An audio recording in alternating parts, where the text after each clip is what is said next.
अस्सलाम वालेकुम viewer, Hasan drama super update आपके साथ लेके आ चुका है। तो आइए जानते हैं क्या आने वाले रोड लैंड तो ज़रूर चैनल को सब्सक्राइब करना है, वीडियो को लाइक कर देना है। जानशीन, जी हाँ दोस्तों, जानशीन ड्रामा ऑन टीवी का new super natural TV serial जो कि लॉन्च हो चुका है। बहुत ही धमाकेदार सा सीरियल है, तो इसके आने वाले अपकमिंग अपडेट हम आपको बताते चले। बहुत ही कमाल की रोड लैंड होने वाली है।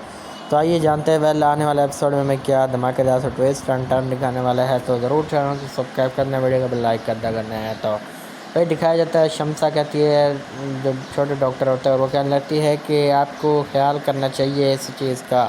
और वहाँ में दिखाया जाता है आने वाला एपिसोड में कि उसकी माँ बैठी होती है बेचारी, कुरान के ऊपर हाथ रखकर वो रो रही होती है। और वो कहने लगती है कि या अल्लाह मेरी बेटी को सलामत रखना और उसके ऊपर किसी तरह की भी मुसीबत ना आने देना। वेल आने वाले एपिसोड में बहुत ही कमाल का ट्विस्ट एंड टर्न देखने को मिलेंगे। तो वेल दोस्तों, आपको कैसी लगी वीडियो, अच्छी लगी ज़रूर चैनल को सब्सक्राइब कर दे, वीडियो को लाइक कर दे। फिर मिलेंगे हम आपके साथ नेक्स्ट वीडियो में। ओके बाय, अल्लाह हाफिज़।